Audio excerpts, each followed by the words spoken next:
Assalamualaikum, selamat datang di channel Bus Auto Indonesia. Channel ini membahas tentang otomotif.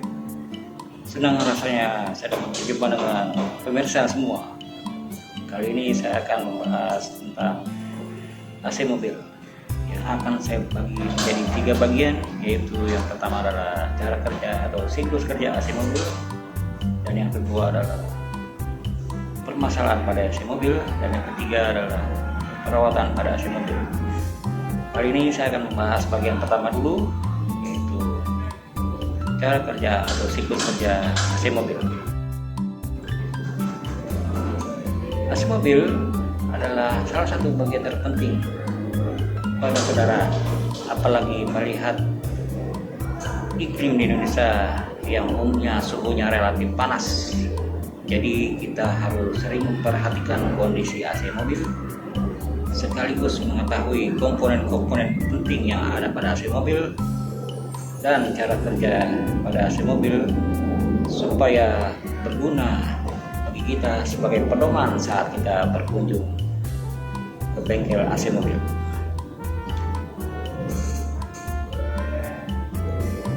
Sebelum saya membicarakan tentang siklus kerja atau cara kerja AC mobil, ada 2 hal yang perlu Anda ketahui. Yang pertama adalah, hal terpenting pertama adalah kita harus mengetahui komponen-komponen yang penting yang terdapat pada AC mobil. Yang pertama adalah kompresor, dan yang kedua adalah kondensor, yang ketiga filter dryer, yang keempat katup ekspansi, yang kelima evaporator, yang keenam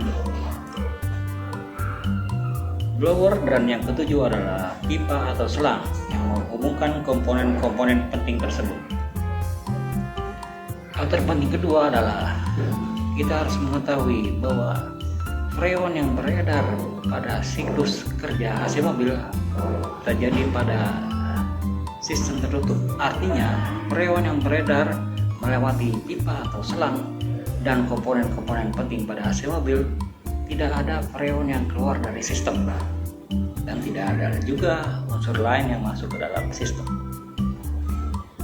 Nah, sekarang saatnya saya akan bicara tentang siklus kerja pada AC mobil.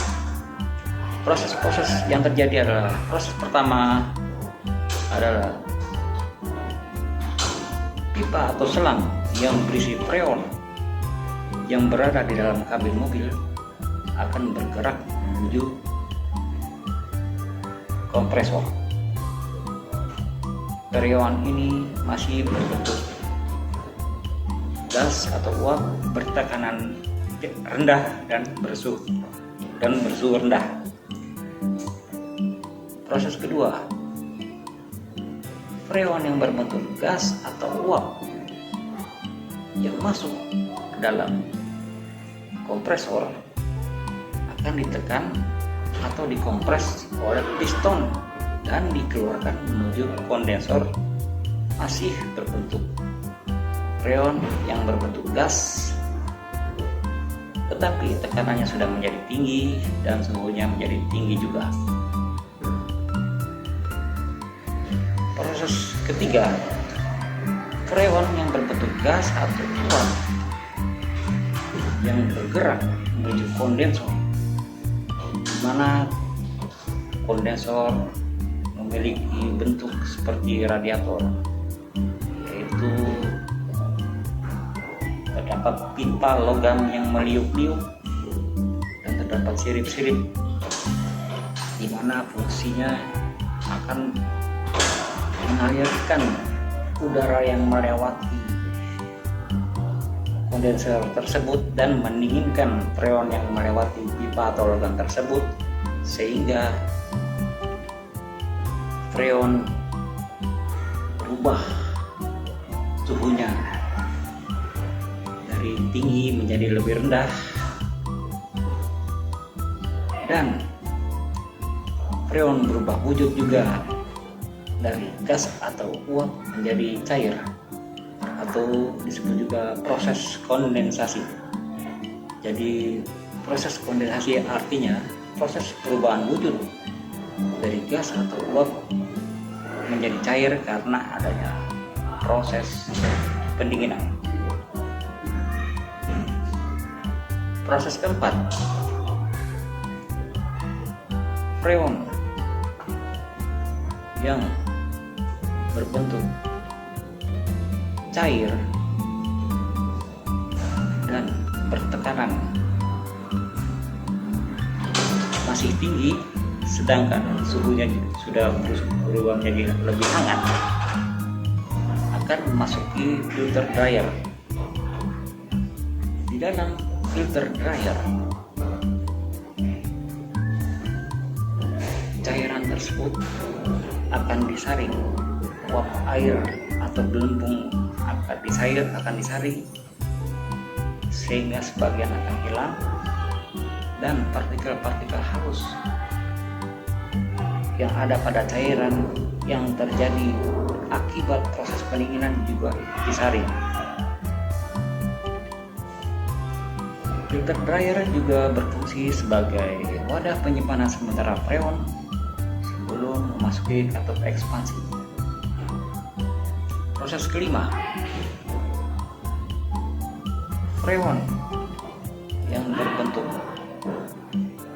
cair, bertekanan tinggi dan bersuhu masih hangat akan memasuki katup ekspansi. Di dalam katup ekspansi yang salurannya sempit,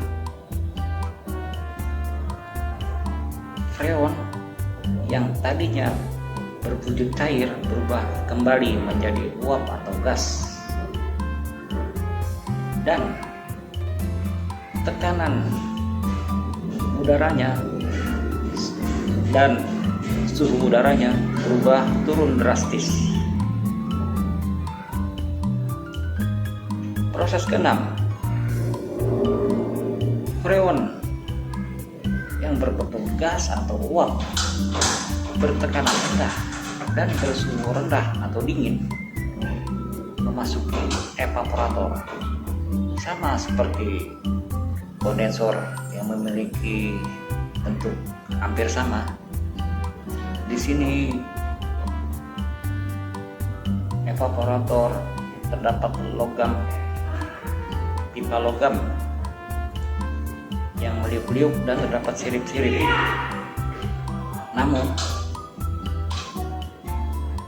freon saat berada pada kondensor akan didinginkan oleh udara luar dan kipas, sedangkan freon yang melewati evaporator akan mendinginkan udara yang melewati evaporator tersebut. Udara tersebut adalah udara yang berasal dari dalam kabin mobil, kemudian dikeluarkan kembali ke dalam kabin mobil dalam bentuk udara yang sudah dingin atau sejuk, dan semua itu dibantu oleh blower. Jadi blower berfungsi ganda. Yang pertama adalah menghisap udara dari dalam kabin mobil yang relatif masih panas dan dikeluarkan kembali menjadi udara yang lebih dingin atau sejuk ke dalam kabin mobil kembali. Demikianlah siklus sudah selesai dan siklus dimulai kembali.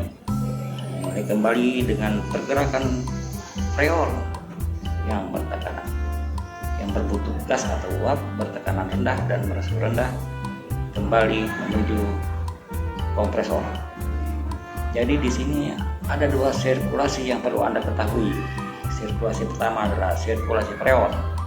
Jadi freon itu beredar dari komponen ke komponen lain, dari kompresor ke evaporator, dari kompresor ke kondensor, filter dryer, hingga ke evaporator, kembali lagi ke kompresor. Jadi peredaran freon melewati komponen-komponen tersebut. Sedangkan ada lagi sirkulasi udara Sirkulasi udara adalah sirkulasi dari udara yang relatif masih panas yang dari dalam kabin mobil yang masuk ke dalam box atau ruang yang berisi evaporator dan blower, kemudian dikeluarkan kembali oleh blower itu menuju ke dalam kabin mobil dalam bentuk udara yang sudah dingin atau sejuk. Jadi di sini ada dua sirkulasi yang tidak akan saling tercampur, sirkulasi freon dan sirkulasi udara.